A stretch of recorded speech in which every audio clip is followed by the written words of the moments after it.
América, uma canção nova em sua vida. São Miguel Arcanjo. São Miguel Arcanjo. Defendei-nos no combate. Sede o nosso refúgio contra as maldades e ciladas do demônio. Ordene-lhe Deus, instantemente o pedimos. E vós, príncipe da milícia celeste.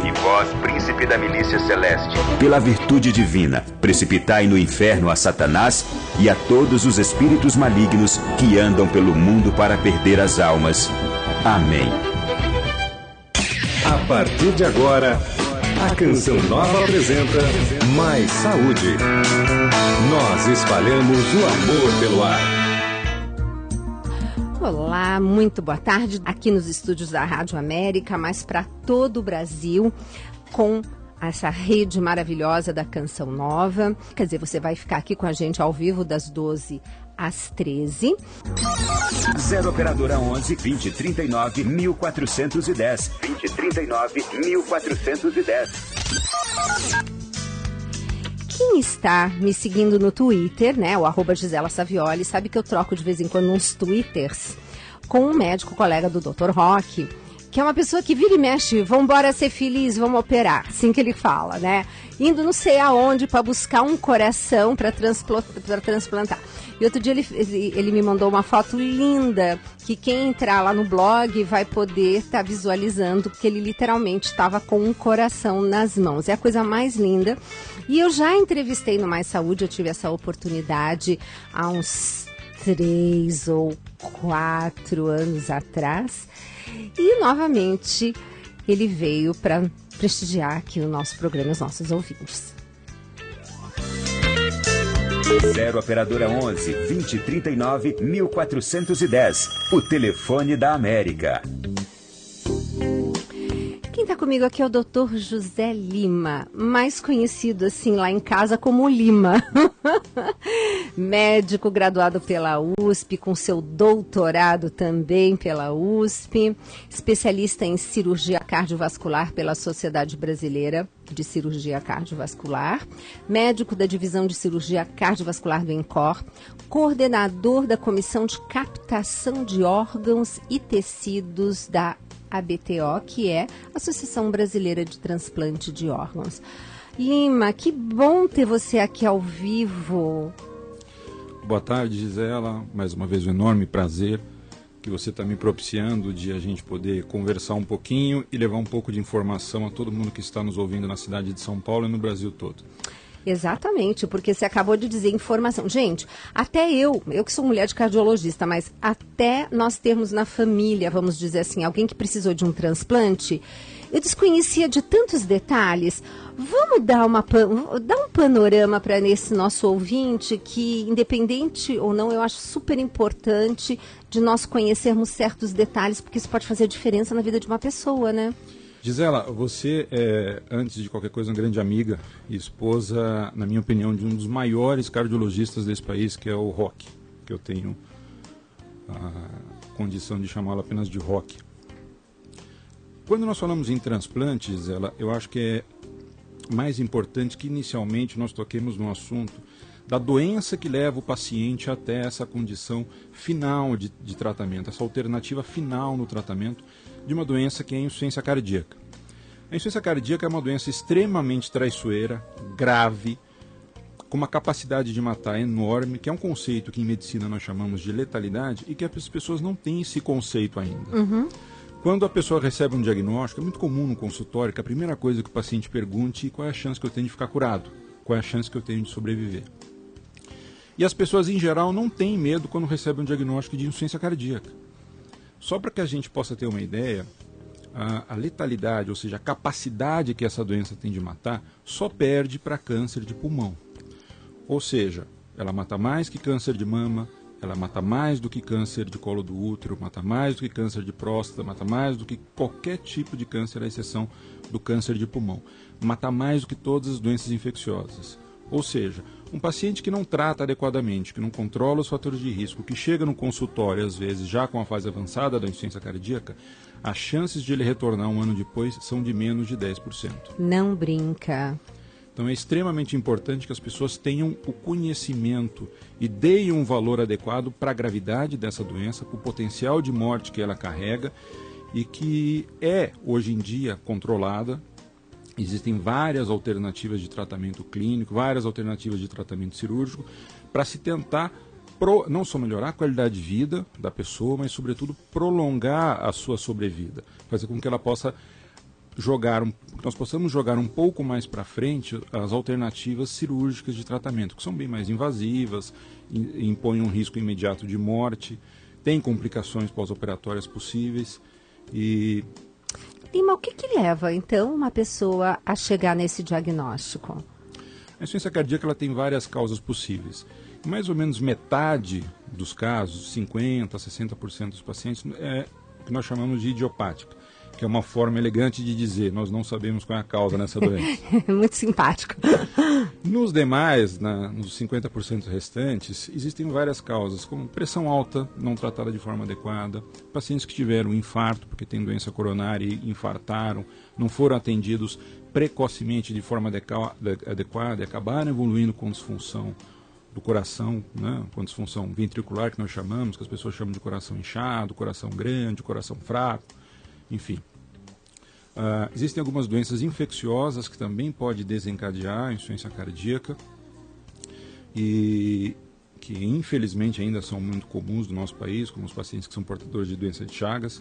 Ainda 1/4 dos pacientes que vão para transplante cardíaco no Brasil ainda vão com indicação por doença de Chagas, o que é absolutamente vergonhoso que um país com economia forte como nós temos, ainda nós tenhamos pessoas portadoras de doença de Chagas e se infectando. Né? Isso é o que você falou, vergonhoso. É vergonhoso, mostra claramente a distócia que existe entre a riqueza do país e a desigualdade social profunda que nós vivemos. Essas são as causas mais comuns e mais frequentes de insuficiência cardíaca. Gostaria de aproveitar essa brecha que você deu, que você falou de hipertensão mal controlada, mal cuidada, porque a gente vê muito isso, a briga que é dos médicos para que o paciente diagnosticado com hipertensão tome o remédio e não pare de se medicar, porque muitos acham que tomou o remédio, controlou a pressão, para. E quando a gente sabe que hipertensão, a gente, como você disse, né, chiquérrimo, né, não, é de causa idiopática, a gente não sabe. Quer dizer, olha, eu vou adotar essa palavra. Mas a gente não sabe o que levou aquela pessoa, muitas vezes, até aquela hipertensão. Vou ficar dependente do remédio? Graças a Deus que tem uma medicação. Então, a importância de diagnosticado se tratar, não? Isso é fundamental, Gisela. Primeiro, as pessoas têm que ter na cabeça que o fato de elas não estarem apresentando nenhum sintoma numa determinada época da vida não significa que elas não tenham uma doença crônica. A hipertensão, a pressão alta, o diabetes, como qualquer outra das doenças crônicas, nós temos várias, são extremamente traiçoeiras. Elas demoram para produzir sinais, sintomas. E, em geral, os sinais e sintomas são de complicações decorrentes dessas doenças. Então é fundamental, primeiro, que as pessoas procurem um clínico, procurem um cardiologista, façam um diagnóstico ou o afastem, comecem a tratar. Na fase inicial é importante que elas persistam. É como começar uma atividade física. Na fase inicial você não suporta, não tolera, você tem dor, você fica incomodado. E a queixa comum dos pacientes era: doutor, eu não senti absolutamente nada. Depois que o senhor me deu esse remédio para pressão, eu sinto tontura, eu sinto fraqueza. O seu organismo vai se adaptando até chegar no limite, quando surgem as complicações, que são potencialmente muito graves e que podem levar até a morte.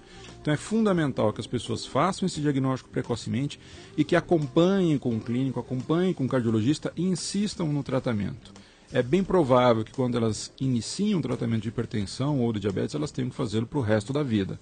Mas isso é importante, porque um paciente bem acompanhado, bem seguido, ele vai ter qualidade de vida, ele vai ter uma redução substancial de risco de todas as complicações que podem ser associadas, como derrame, infarto, angina de peito, dor de peito, insuficiência renal, insuficiência vascular periférica, todas as potenciais complicações que vêm em decorrência da hipertensão, do diabetes, entre outras causas. E que, se essas doenças forem melhor controladas, a chance de nós evitarmos que esses pacientes cheguem às complicações são maiores. E é extremamente importante. As pessoas não podem ter na cabeça o seguinte: existe tratamento hoje, qualquer coisa eu opero lá na frente. Não. A cirurgia é a via final, é a alternativa final de tratamento para a grande maioria das doenças. E no que se refere à insuficiência cardíaca, as alternativas clínicas são inúmeras.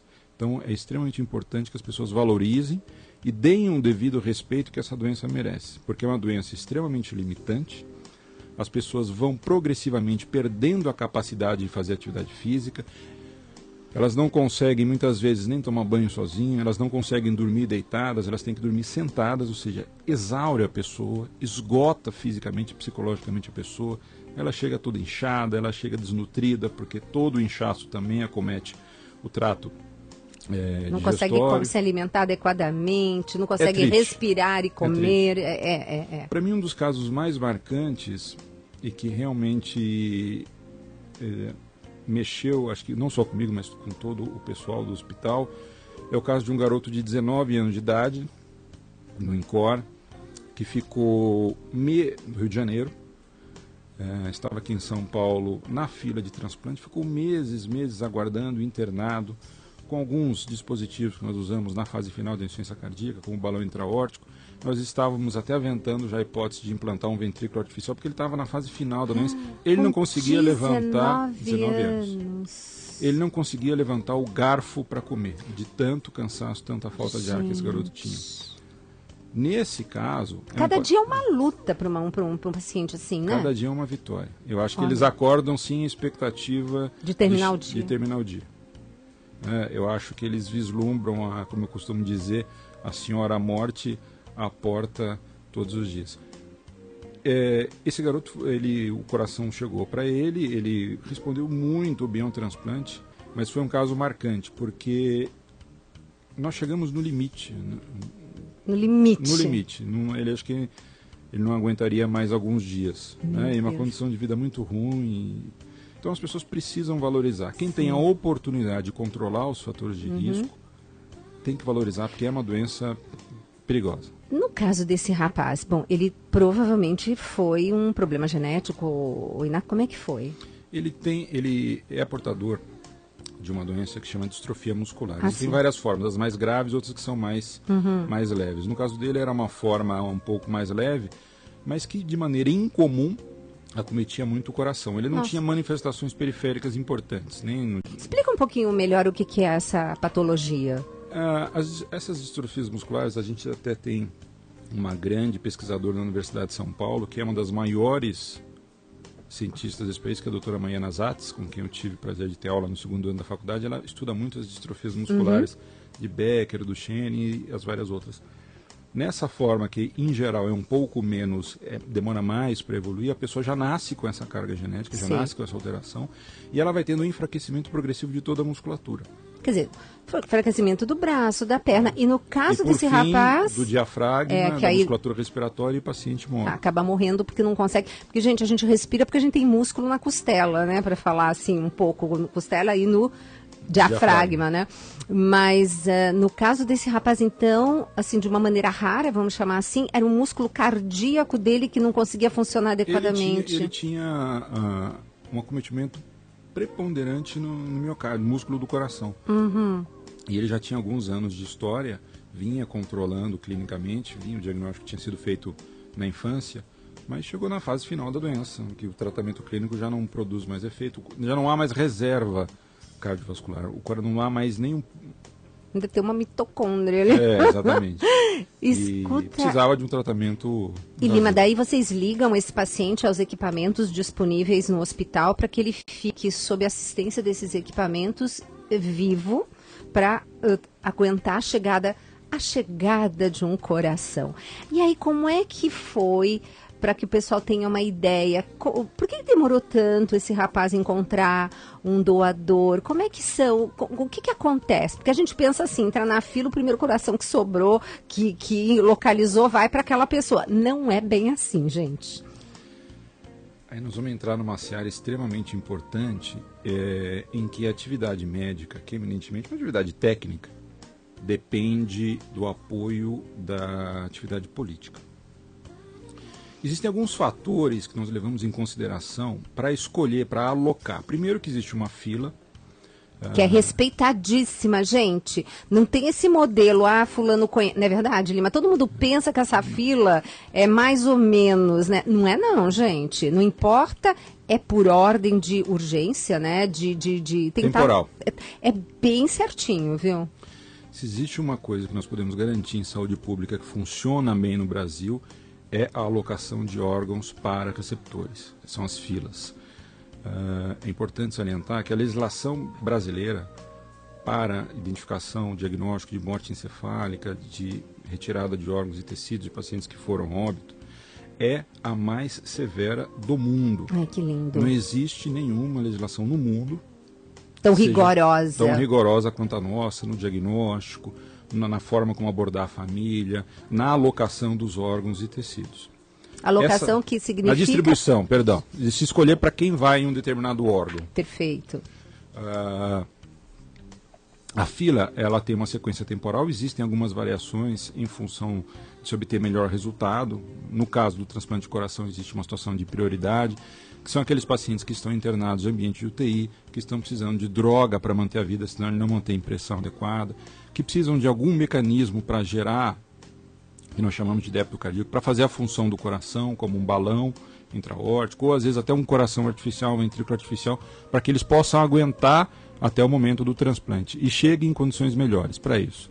Dependendo do tipo sanguíneo da pessoa, dependendo do peso, da altura dela, e dependendo da causa que ela levou à insuficiência cardíaca, se ela tiver uma condição que nós chamamos de pressão pulmonar alta, hipertensão pulmonar, muitas vezes não chega um coração que sirva para ela. Porque o tipo sanguíneo é um pouco mais difícil, porque é uma pessoa de maior porte, que tem superfície corpórea maior, é um indivíduo alto como eu, a chance de você receber um coração no Brasil é pequena, né? Porque o perfil médio da população é mais baixo e você precisa de um coração de uma pessoa grande. É interessante porque a gente precisa de um coração para aquele tamanho daquela pessoa. E a gente não para pensar nisso, né, na hora que a gente está vendo. Então, muitas vezes, algumas pessoas entram na fila e em poucos meses recebem um coração, ou algumas demoram mais tempo. E, infelizmente, hoje em dia ainda, a expectativa de vida do paciente que chega na fila, ou seja, que ele já está na fase final da doença, sofrendo, com falta de ar, inchado, com uma qualidade de vida péssima, não trabalhando mais, não dormindo direito, a mortalidade em fila hoje para coração está ao redor de 50%. Metade das pessoas, a despeito da família ter tido um ato extremamente nobre, de num momento difícil, de perda de um ente querido, doado um órgão, né, um ato de desprendimento ético, de desprendimento total, religioso, incomparável. É doação, né? Mesmo. Né? É a doação. Metade dessas pessoas que estão na fila não vão ter a oportunidade de serem submetidas, no caso do coração, a um transplante. Por quê?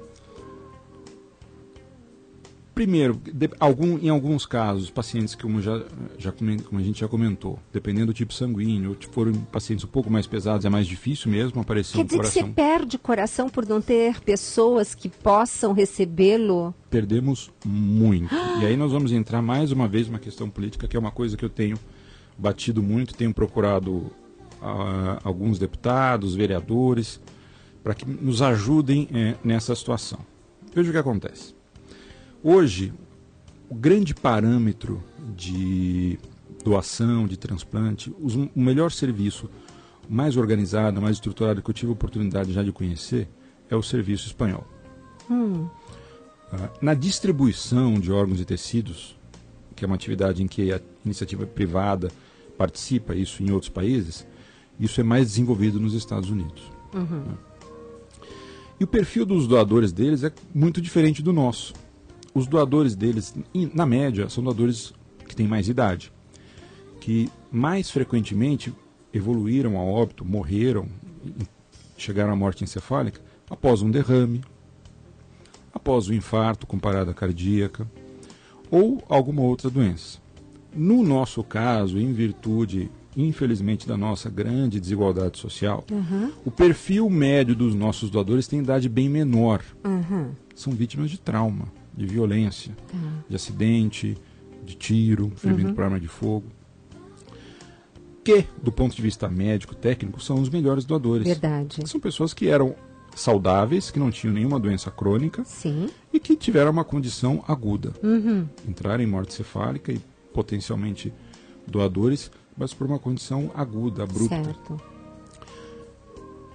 Não há motivo para que você tenha um maior descarte desse doador, que é potencialmente melhor, do que você tem na Europa. Com certeza. E eles conseguem usar até 60%, 70% dos potenciais doadores, ou seja, aquelas pessoas que morreram, que estão em morte encefálica e que precisam ser mantidas. Isso demanda infraestrutura, isso demanda uma pequena logística, isso demanda dedicação, até que o diagnóstico seja confirmado, 2 vezes clinicamente, mais uma vez por algum método de imagem, e que a família seja abordada e concorde. Perfeito. Nesse aspecto, a estrutura funciona muito bem. As OPOS em São Paulo são pessoas extremamente dedicadas, zelosas, correm a cidade toda, lutam com a escassez de material, com a escassez de funcionários, mas fazem um trabalho muito bom. O que nos falta? Esses potenciais doadores, nós cansamos de ir na periferia, pronto-socorro, na UTI, avaliar um doador.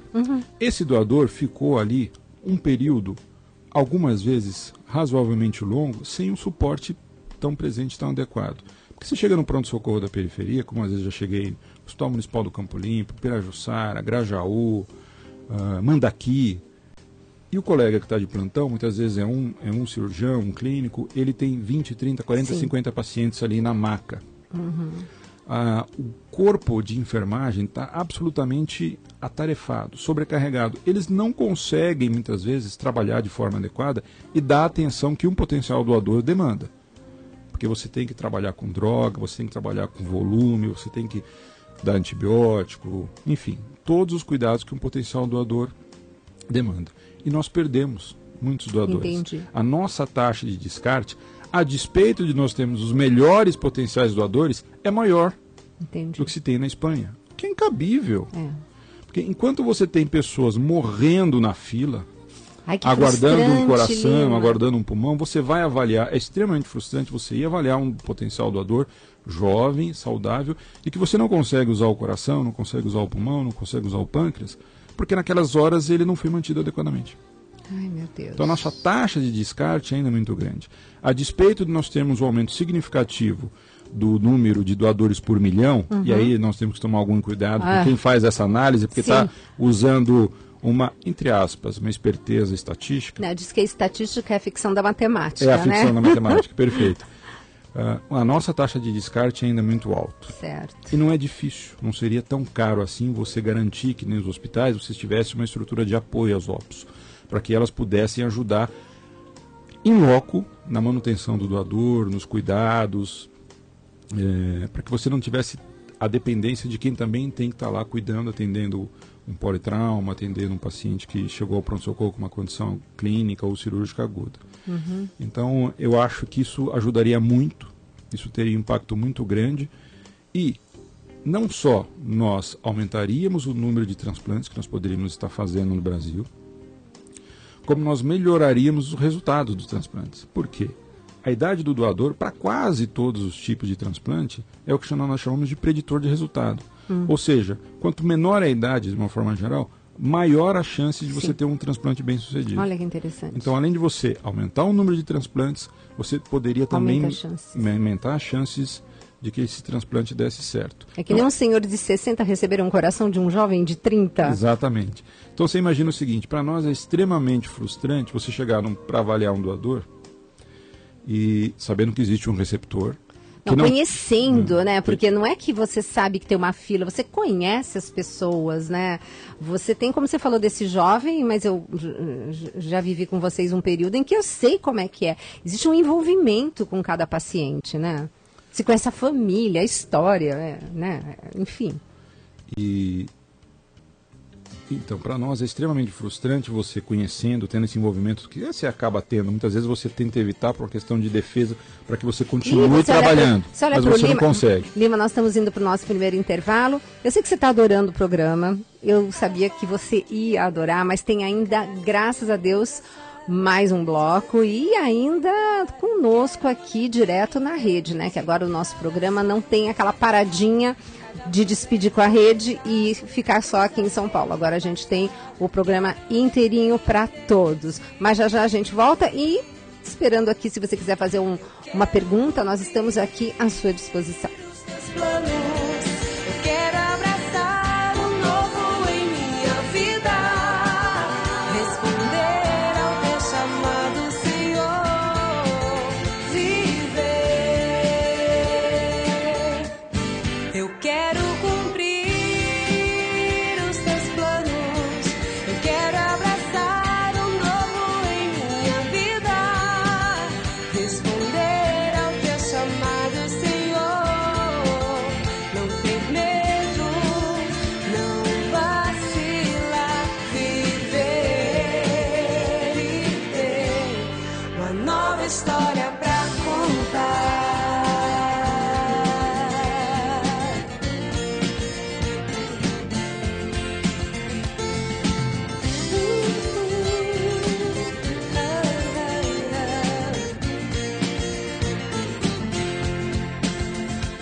Um desafio a enfrentar. Eu quero depender de ti. Cada sonho cultivado, cada projeto planejado, um desapego do passado. Eu quero depender de ti. Oh, eu quero cumprir os teus planos.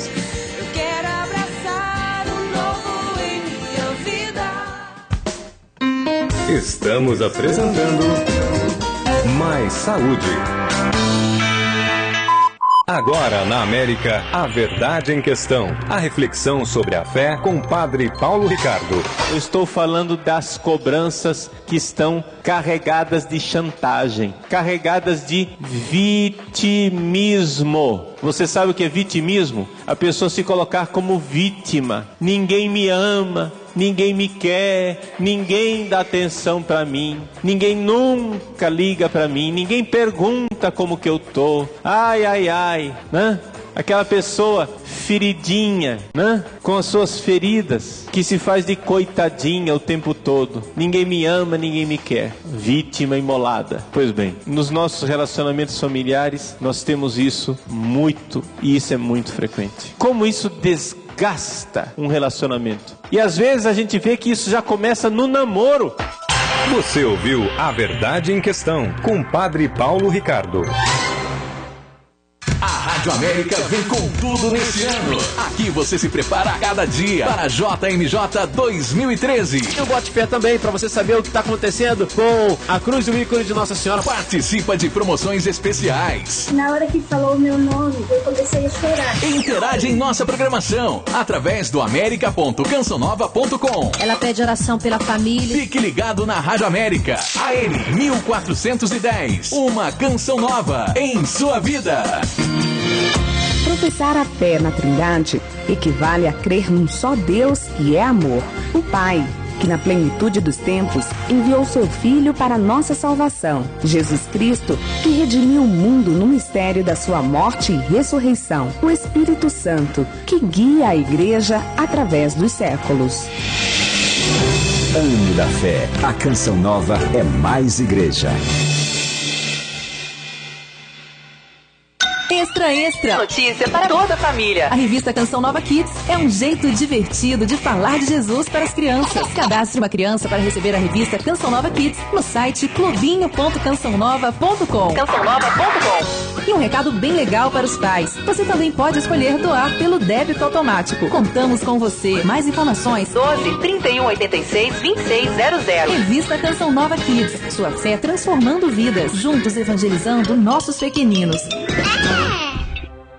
O coração de milhares de jovens já bateu mais forte em Roma, Paris e Madrid. Agora vai bater com mais alegria no maior encontro de fé do planeta no Rio de Janeiro. Jornada Mundial da Juventude. Acesse rio2013.com. Lidando com as crises é o novo livro de Dado Moura e ajudará você a enxergar que é preciso compreender, respeitar, amar e partilhar. É preciso compreender que, em muitas ocasiões, Perder em uma discussão pode significar ganhar conhecimento naquilo que o outro tem a nos ensinar. Adquira já o seu. 0 Operadora 12 3186 2600. Produtos Canção Nova. Presentes que transformam vidas. De segunda a sexta, 11 da manhã. Momento de fé e oração. O amor vencerá. Sintonize. América. 12h29. Mais que um encontro internacional dos jovens com o Papa, a Jornada Mundial da Juventude é um encontro verdadeiro com o Cristo jovem em meio a nós. A jornada representa para mim uma oportunidade de eu chegar e alcançar o coração dos jovens. Rostos, raças, várias nacionalidades, expressando com sua cultura e vida a presença de Cristo vivo no mundo. Estou muito feliz de ver o entusiasmo, a resposta da juventude para participar e trabalhar na Jornada Mundial da Juventude. Jornada Mundial da Juventude 2013. Ide e fazei discípulos entre todas as nações. Rádio América. Estamos apresentando Mais Saúde. E hoje o programa Mais Saúde com essa pauta magnífica, né? Você não tinha ideia de tantas coisas que envolvem um transplante do coração, mas a gente ainda vai... Não é só do coração, né, Lima? Você falou do pulmão agora, pâncreas, quer dizer, uma pessoa, quando a família tem essa generosidade de poder doar, fazer uma doação dos órgãos, o que a gente pode, digamos assim, utilizar quando está em bom estado? Coração, pulmão, o que mais? De órgãos sólidos nós podemos usar... órgãos sólidos, hein? Coração, pulmões, pâncreas, fígado, rins. Uhum. Nós podemos usar pele. Pele também. Tecido ósseo, Tecido ósseo. Artérias, veias. Olha que incrível. Córnea. Uhum. Então, assim, um potencial doador, ele pode não só salvar a vida, mas mudar, melhorar a qualidade de vida de mais de 20, 30 pessoas no total. Gente, eu acho que isso também vale a pena a gente estar colocando, que eu sei que é um momento de dor quando perdemos, né? Aliás, não perdemos, né? Porque quando a gente sabe para onde vai o nosso ente querido, ninguém perde, né? Eu falo, a gente só está mudando de endereço. Então, é aquela história. Eu sei que é um momento de dor, mas tenha isso, né, em mente. O pessoal procura ou existe ainda aquele detalhe de você poder fazer uma carteirinha onde você diz que é doador? Como que funciona? Existe. Embora a legislação brasileira seja parecida e tenha sido criada no molde da legislação espanhola, as famílias são sempre abordadas aqui, tem que concordar. Mesmo que o paciente seja doador? Em geral, se ele tiver expressado isso em vida, tiver colocado, é muito pouco provável que a família vá se contrapor esse tipo de coisa. Uhum. A doação não é o nosso principal problema. As pessoas doam. O brasileiro, ele tem, em geral, uma alma extremamente generosa. As pessoas doam.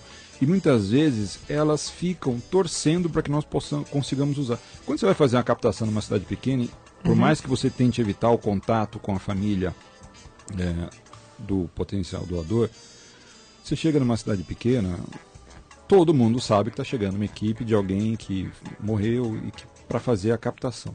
E não é incomum, nós já fomos abordados algumas vezes, dele dizendo, mas poxa, o senhor não vai usar o coração do meu filho, não vai usar o coração do meu irmão? E você fica numa situação extremamente constrangedora e difícil de dizer que não dá mais para usar, enfim. E isso é uma coisa que é extremamente marcante e frustrante para nós. Por quê? Nós não temos ainda no Sistema Único de Saúde a disponibilidade de corações artificiais, ventrículos artificiais, que são extremamente caros, que poderiam ser colocados tanto antes do transplante, para que o paciente chegasse com uma condição clínica melhor para o transplante, as chances de ele sobreviver ao transplante seriam muito maiores, quanto para nós usarmos nos casos em que você não tem um transplante efetivo, que você não tem um sucesso imediato.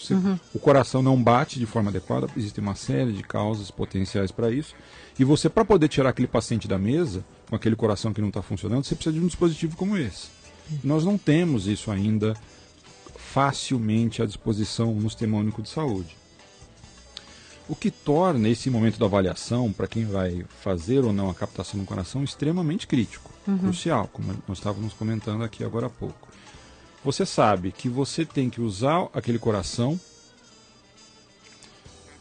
e que o receptor que está aguardando no hospital, ele pode não aguentar mais um dia de vida ou mais uma semana, e você muitas vezes tem o que nós chamamos daquele coração limítrofe, que não foi mantido tão adequadamente, que não é um doador com peso tão grande para aquele receptor que você tem, mas você fica com essa dúvida. Eu uso esse coração, correndo um grande risco de não funcionar adequadamente e perder o paciente na mesa, ou eu não deixo, não uso esse coração, descarto esse doador, e o receptor, será que ele aguenta até aparecer o próximo doador? Meu Deus, você falando está me dando uma agonia. Essa situação é extremamente agoniante, por quê? Porque você não pode errar. É. E demanda do que? De experiência. Você precisa conhecer o receptor muito bem, a condição dele, a causa, as medidas de pressão de artéria pulmonar, enfim, o peso dele antes do desenvolvimento da insuficiência cardíaca, porque você não pode errar. Porque o seu erro nesse momento, infelizmente ainda no nosso meio, invariavelmente é a morte. Então essa é uma condição extremamente angustiante de você dizer, não vou usar, não dá. Sim. E que nós poderíamos minimizar isso aí, poderíamos melhorar o resultado se nós tivéssemos esses dispositivos. Eu sei que eles são caros, eu tenho uma visão hoje um pouco mais ampla, você sai da faculdade de medicina como um técnico, pensando só do ponto de vista médico. Tive a oportunidade, como comentei com você, de trabalhar na Secretaria Municipal de Saúde. Tive o privilégio de poder fazer um curso de MBA de Gestão em Saúde, que me deu uma visão um pouco mais global, de enxergar as coisas nos bastidores, vamos dizer assim. E de entender um pouco da dificuldade que nós tivemos no começo para implantar algumas coisas na Secretaria Municipal de Saúde, das resistências. Você chega... Porque você está lá na frente, na trincheira, vamos dizer assim, né? Então você sabe o que é, o que facilitaria a sua atividade que resultaria na vida, da sobrevida do paciente, né? Como dizia minha avó, quem sabe se o coturno está apertado no pé ou não é o soldado raso que está na trincheira. Perfeito. Não é o general que está no ar-condicionado. Exatamente. Só que muitas vezes você chega ingenuamente com um bom projeto e acha que isso é o suficiente para que ele aconteça. E não acontece. Boa intenção não basta. Não basta. Então é importante que nós tenhamos essa percepção, que possamos compreender que existem limitação de recursos, mas que nós também podemos trabalhar fazendo uma medicina, sobretudo no Sistema Único de Saúde, de qualidade, de ponta, oferecendo dispositivos como esse, porque quando você compara o custo-benefício, a custo-efetividade, coisas dos gestores, um dispositivo como esse faria com que você gastasse muito menos dinheiro no transplante. A recuperação seria mais rápida. Quando você compara o custo-benefício, qual o grande problema? Que esse dinheiro sai agudamente do seu caixa. Certo. Você tira naquele momento. Mas o resultado a médio e longo prazo faria com que você, no final das contas, gastasse menos. Só para a gente fugir um pouquinho rapidamente, eu tive a oportunidade de conhecer algumas pessoas do Ministério da Saúde do Canadá. E eles mostraram, não sei se eu posso dizer ou não, aonde eu fiz o... Não, fica tranquilo. Aqui, o bom da Canção Nova, gente, é que eu digo, é um momento para esclarecimento e nosso compromisso é com a verdade. Jesus falava, né, que o que liberta é a verdade. Então é um programa que não tem interesses comerciais, não tem propaganda, é o sócio que mantém essa obra para a gente poder ter um programa de qualidade como esse. Eu tive a oportunidade de conversar muito com um grupo que vinha do Canadá, nesse MBA que eu fiz no INSPER, e esse grupo, eles tinham implantado uma estrutura de atendimento domiciliar, mas não é como o nosso PSF aqui, é uma estrutura maior, de atendimento médico, nutricional, fisioterápico, e isso agudamente eles mostraram em números que eles sofreram grande restrição política, porque isso tirava uma quantidade muito grande de dinheiro do caixa agudamente. Mas em 5 anos, o que na região que isso foi implantado, que eles tiveram de redução do número de internações em pronto-socorro, de diminuição de doenças cardiovasculares graves, como derrame, infarto, insuficiência cardíaca, acabou fazendo com que eles gastassem, ao final de 5 anos, quase 40% a menos. Olha aí. que a gente está vivendo hoje? Nós estamos vivendo hoje uma fase que a medicina consegue prolongar a sobrevida das pessoas, às custas, às vezes, de uma qualidade de vida discutível. Mas essa é uma discussão não médica, né? Uma discussão um pouco mais complexa. A população está envelhecendo rapidamente. Existem uma série de doenças, entre elas a insuficiência cardíaca, que são mais comuns na idade mais avançada.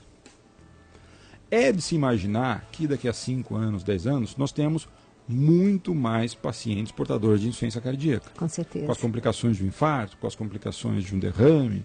Ainda enfim. mais com a nossa população nessa obesidade que está caminhando, né? Pequeno detalhe. E, hoje em dia, o nosso sistema de saúde, de maneira geral, ele é ainda montado para o jovem. Com muito pronto-socorro, com muito atendimento para trauma. Nós temos isso ainda em Ainda é uma realidade, muito grande. né? Infelizmente, ainda é a nossa realidade. Mas nós temos que nos adaptar. Quem for trabalhar com medicina, a médio e longo prazo, quem for trabalhar com saúde, e mesmo os gestores, tem que se preparar. Senão nós vamos ter uma crise de financiamento. Nós precisamos mudar o regime de financiamento da saúde, trabalhar com um regime de competência, não de caixa. Porque nós estamos aumentando muito os gastos com a saúde, principalmente para tratar as complicações das doenças crônicas, enquanto nós deveríamos estar abordando os jovens lá, para que eles tivessem hábitos de vida mais saudáveis. Perfeito. Eu cito aqui a dificuldade enorme que nós tivemos para conseguir implantar algumas coisas na cidade de São Paulo. Por exemplo, estímulo fiscal para que restaurantes tivessem... Aqui em São Paulo nós temos um dia que é o dia da feijoada, um dia que é do virado paulista, um dia que é do nhoque da sorte, nhoque da sorte, enfim. É. Nós não temos um dia da comida saudável. Pois é. Um dia.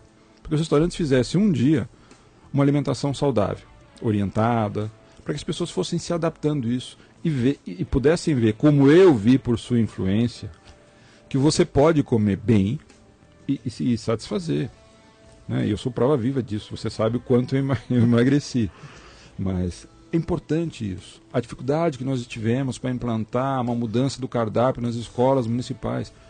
Você não entende. Você fala, poxa, eu estou com um projeto bom, que vai dar resultado comprovamente. Por que eu não consigo implantar? É por isso que é importante você ter essa visão global, aprender. Existem coisas que não são só definidas do ponto de vista da saúde, do ponto de vista técnico. Né?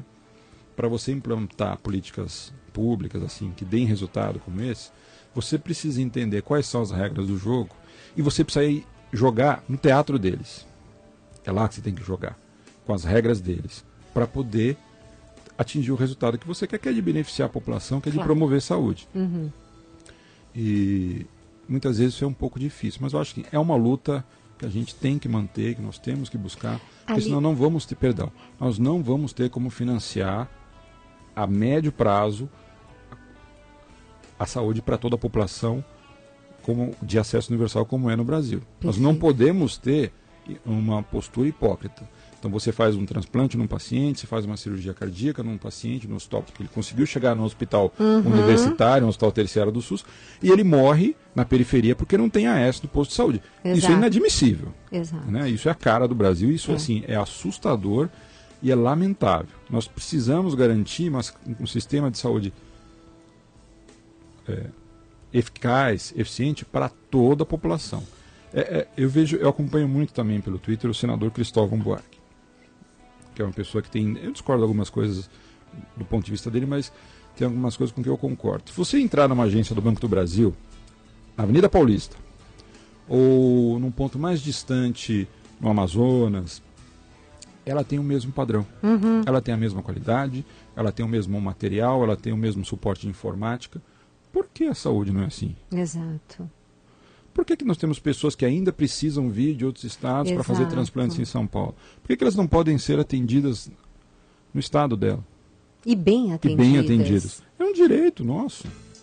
Não é não estamos pedindo uma coisa que foge à alçada do governo. É nossa obrigação. É obrigação do governo.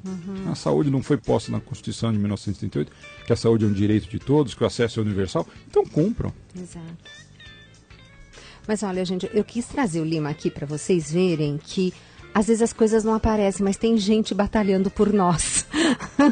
Então, uma das coisas que eu acho também muito importante, Lima, é a gente trazer esse tipo de programa para a nossa população, porque nós estamos falando, olha só, nem dei boa tarde, mas vai agora, assim, nós estamos falando para a nossa sede em Cachoeira Paulista, aqui na região sudeste para Bauru, São José dos Campos, Paulínia, São José do Rio Preto, Rio de Janeiro, Campo dos Goitacazes, no nordeste para Gravatá, Vitória da Conquista, Rádio Rural Natal, lá de Natal, Itabuna também na Bahia, no sul para Vacaria, Curitiba, Nova Esperança, ambas no Paraná, depois aqui na região centro-oeste para Cuiabá, Brasília, Campo Grande, quer dizer, fora o que se estende, né? E via internet, que além Brasil, né? Que a gente vive recebendo mensagens e e-mails das pessoas assim, dos locais mais assim inesperados, porque hoje a internet realmente globalizou, o programa é ao vivo e a pessoa pode estar sintonizando e acompanhando aqui através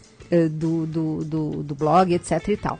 Mas é importante a gente também estar mostrando, primeiro, que tem coisa muito bacana sendo feita, porque hoje a mídia, de um modo geral, só traz a desgraça que está acontecendo, como eu digo, mas o Mais Saúde procura mostrar o outro lado, mostrar quanta gente bacana trabalhando por nós, mas também alertar a população que ela pode fazer a diferença, não pode, Lima? Pode e deve.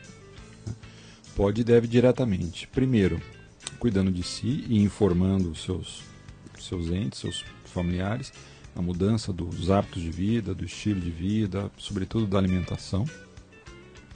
Pode, exigindo das autoridades que se cumpra aquilo que é prometido, em especial em épocas de campanha, que elas deem um retorno, sobretudo às áreas que são mais importantes, que são a educação, do meu ponto de vista, é a mais importante de um país, e a saúde. Claro. Não é extremamente importante que as pessoas tenham essa consciência, que elas participem, que elas exijam, que elas colaborem, que elas cobrem da escola dos filhos, que se ofereça alimentos mais saudáveis e não apenas alimentos não saudáveis, que ela cobre dos seus governantes que se tenha estímulos fiscais que existem na Europa, para que se tenha o dia da alimentação saudável, para que se tenha essas lanchonetes que trabalham durante a madrugada, que só oferecem para a garotada que sai das baladas, né? Isso. Como eles chamam, que só oferecem alimentos gordurosos, hipercalóricos, que ofereçam também alimentação saudável. É difícil, eu confesso para você que no começo você tem muita dificuldade, eu sou prova disso, mas você se sente tão melhor, as chances de você ter complicações a médio e longo prazo caem tanto que vale a pena. Então é importante essa conscientização das pessoas, da mudança dos hábitos, da mudança do estilo de vida, da conscientização alimentar, do diagnóstico precoce das doenças crônicas, do tratamento, da persistência, principalmente na fase inicial, do tratamento dessas doenças, porque a médio e longo prazo elas vão se beneficiar muito. Elas vão chegar na idade, na 5ª, 6ª, 7ª, 8ª década de vida, vão chegar saudáveis. E com qualidade de vida. Qualidade de vida. Que não poder arrumar. Gente, imagina o rapaz não ter condição de sustentar um garfo. Quer dizer, é ficar prostrado numa cama, cada respiração uma luta, né, para viver e rezando para alguém. Agora, a gente tem um tempinho e eu queria abordar duas coisas, mas eu acho que eu vou abordar uma primeiro porque eu não quero deixar de abordar. Onde fica Deus nessa história toda, Lima? Você que vivencia isso.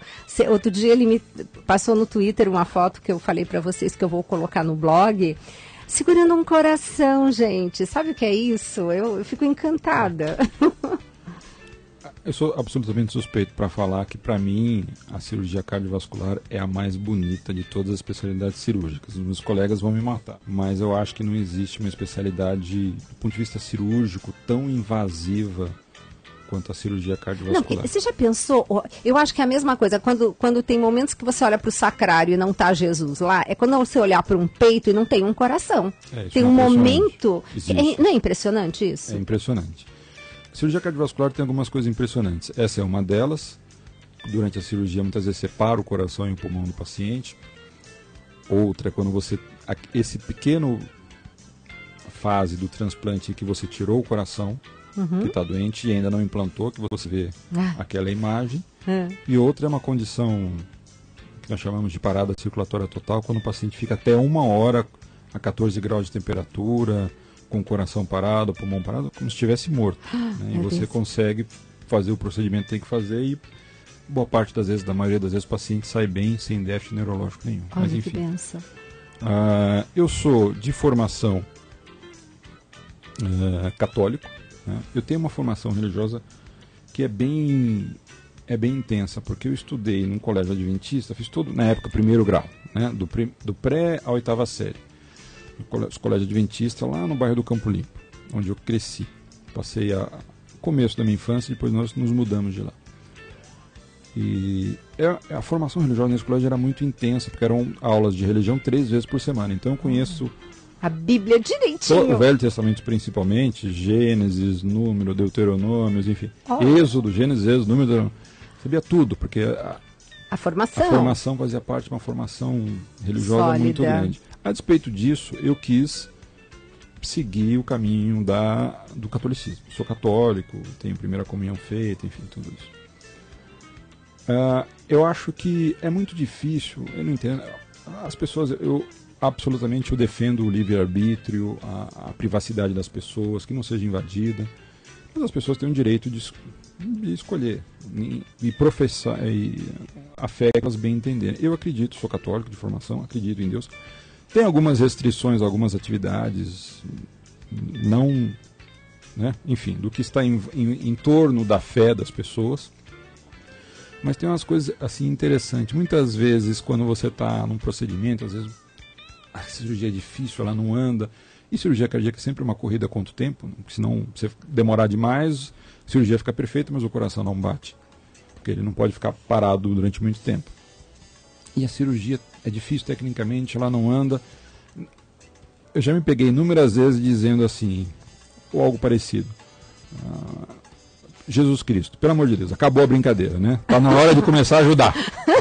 E você fala isso espontaneamente, você fica pensando, mas é uma coisa interessante, né? Porque isso vem do seu inconsciente. E vem do fundo da sua alma, né? E vem com, não, eu acho como uma bronca. Não, tá na hora de começar a ajudar.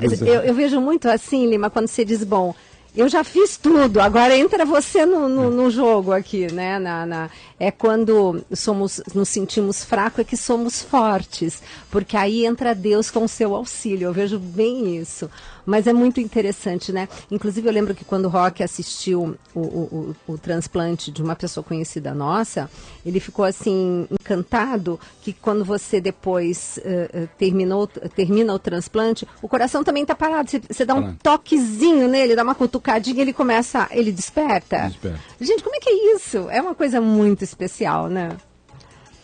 Sou suspeito para falar. Cirurgia cardíaca para mim é a especialidade dele. Não, gente, é uma coisa, diz que depois que eles terminam assim, tal, transplantou, depois o coração novo, só que o coração tá paradinho, né? E o que faz ele, assim, começar a bater de novo é um toque que vocês dão? Ele para porque nós injetamos uma solução, de maneira geral tem muito potássio, outra que tem um pouco mais, enfim, que faz com que o coração pare e aguente aquele período de isquemia, que ele não está recebendo sangue, nutrientes, oxigênio, enfim. Quando nós terminamos a cirurgia, ou no meio dela, em que nós tecnicamente, abrimos a pinça da aorta e o sangue volta a circular, muitas vezes o coração fibrila. Ele não bate, né? Ele não se contrai. Então não precisamos dar um choque, ou nós precisamos, às vezes, tirar um pouco de ar que tem dentro das coronárias, aí nós manipulamos o coração, ou... Enfim, tocamos, como o Roque comentou, né? E aí, se tudo correr bem, o que a gente imagina é que ele comece a bater logo em seguida, né? Pois é, gente, olha que programa lindo hoje, né? O Lima veio assim, com essa disponibilidade toda. Obrigada, hein? Você foi um querido de ter vindo assim... com essa rapidez toda, essa disponibilidade toda, mas vamos fazer mais pautas, não só também sobre isso, porque você tem um conteúdo tão grande e tem tantas outras coisas que a gente pode estar conversando, inclusive da sua experiência, porque eu acho muito importante estar trazendo para a população o que está acontecendo aí nos bastidores, para todo mundo ficar contente, saber que, apesar da gente não ver, tem gente lutando por nós. Muito obrigado, Gisela, você é uma grande amiga, esposa do meu grande amigo Roque Savioli, com quem às vezes nós temos a oportunidade de conversar ali no café, no Incora, antes de ele seguir a rotina dele e a gente seguir a nossa. E quando você me convidou, eu prontamente aceitei. Já tive, mas não era aqui, né? Não, era na Rádio Antiga, isso, lá na Vila Mariana. Oportunidade de falar. Eu acho que é extremamente importante que nós tenhamos a ideia. Muitas vezes, quando nós saímos da faculdade de medicina, nós temos a sensação de prepotência de dizer que está tudo na sua mão. Eu resolvo tudo. Isso. Com a experiência e com algumas frustrações, né, alguns resultados ruins, você vai vendo que existem coisas que não estão sob o seu controle. Com um pouquinho mais de idade, você vê que a maioria das coisas não está no seu controle. E você acaba aprendendo e entendendo que a atividade médica ela é importante, como qualquer outra, mas não só no exercício direto, mas também na promoção de saúde. Eu pude ver o impacto, assim, eu já entrei em quase 5.000 cirurgias. Possivelmente, se conseguir ter uma vida tão longa quanto o meu grande mestre dentro da cirurgia cardíaca, que é o professor Sérgio Oliveira, chegar a 50.000 cirurgias. Você mudou a vida de 50.000 pessoas. Gente. Mas, por exemplo, nessa experiência breve que eu tive na secretaria, você muda a vida de milhões de pessoas com uma medida não direta, né, mas indireta. Então, acho que é importante levar a promoção de saúde diretamente, levar a promoção de saúde falando, orientando as pessoas, educando. Eu acho que o ponto mais importante dessa atividade mais nobre, do meu ponto de vista, que um ser humano pode exercer, é o da educação. Acho que nada é mais importante para um país do que a educação. Mas eu acho que quando a medicina se aproxima da educação, levando a promoção de saúde, não no exercício direto dela, que é uma atividade técnica como outra qualquer, ela se torna mais nobre pelo fato de estar associada à educação. Perfeito. Muito obrigado. Obrigada a você, Lima, meus queridos e minhas queridas. Deixo a vocês aqui um meu abraço, meu beijo.